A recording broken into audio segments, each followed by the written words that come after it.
Today, today we suffer. I'm a big fan of visual novels, and I've played my fair share throughout my time as a gamer. Be they official releases or fan translations, I usually don't encounter any more hiccups than a occasional typo or something like that. Maybe some punctuation weirdness, and it's like, okay, that was one line here or there. It doesn't actually affect the game. I had thought I'd seen everything until today. How in the ever loving hell could they be charging $24.99 for this absolute crapshoot of a translation? Insulting doesn't even come close to the degradation and the setbacks that they did. Let's take a look at one of the most unforgivable translations I have ever seen, Your Diary. I recently streamed this game on Twitch, and the results were unlike anything I could have ever expected. You don't believe me? Take a look at this. The rest classmates were packing their bad. Packing their bad? What? I felt pain in my heart again when I suddenly reminded of the dream I ever had. Hey, you oversleep again, do you? It's time for working. I've seen fan translators, single-man projects better than this. My arms had been numb since I put my arms under my... Oh, sorry. Nope. Can't use proper English. No proper English today. Look how mad she's pouting. She can't understand the plot either. Pretty bad, right? I'm currently editing the VOD of my first few hours of the game, and I'm going to be putting that up on YouTube very soon. But I needed to speak my mind on this before I go any further in this game. If you want to see me play through the rest of this absolutely horrid translation, go follow my Twitch channel. We stream every Tuesday through Friday. Sometimes we do a bonus, Saturday, Sunday, what have you. But it's really chill, and we would love to see you there. Now let's get on to how we got this awful translation. This game was published here in the West by the company Hypersthene in 2018, and it is one of only 2 games released by this publisher. Their other games include 3D Custom Lady Maker, which may or may not be Twitch safe, and the Summer Style Pack for said Custom Lady Maker. This is where things begin to be a little weird because I start to question why such an overwhelmingly positive Steam game, we'll get to it, was published by this no-name group in the first place. It's not like this game sold insanely well in Japan or anything, but I've had my eyes on it since its development thanks to the beautiful art by the one and only Kantoku.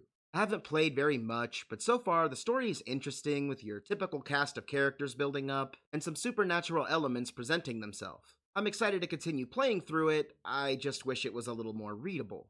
While this type of game seems to be becoming more and more common as anime gets more popular here in the States, I really couldn't see this particular game coming over here unless one of the larger visual novel companies picks it up.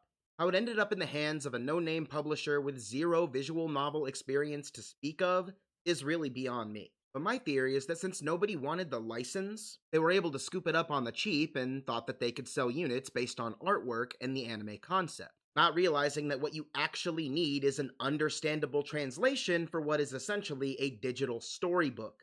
Just the way I see it. It's really sad to see this game release in the state that it is, as the art and story are very engaging so far. The publishers even promised a patch to smooth out the translation and make it understandable, but it has been 7 years now, and it's been nothing but radio silence. I actually doubt that this publisher even exists anymore because the last time they released any kind of game or content was 6 years ago, which would mean that unless a fan translates it or the license gets picked up and re-released later, there's a 0.001% chance of that latter thing happening. This messy version is the only one that the English-reading world will get to see. Fans of the game have brought the initially review bomb title to a very positive on Steam, but that is based entirely on the game itself and not the translations that we were presented. There was an award for a company that takes advantage of and exploits the anime and visual novel community. Sony would win that one every year.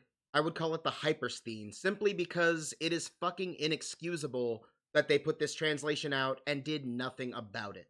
The fact that this game and the state that it dropped in is the official release, it just straight up blows my mind. I'm pretty sure if you read visual novels, you've seen a translation or two that's this bad, and if you have, leave that horrid garbage in the comment section below, because why not? It seems like exploiting anime for clicks and views is kind of the in thing to do right now, and it just really gets to me sometimes. I won't dwell on the subject any longer. I just wanted to make a quick video showing off the absolute audacity of this translation and just how awful it truly is. I'm super excited to play through the game. Kantoku's artwork is so good and the story's dragging me in so far. It's really cute despite being very unga bunga to read. So if you want to join in, then feel free to join our Twitch community where I will be struggling through this game one awful session at a time. The link is right there in the description below. Make sure you're subscribed to the YouTube to get that VOD video going so you can see that craziness. And till next time, watch more anime, read a visual novel, and I'll see you in the next upload.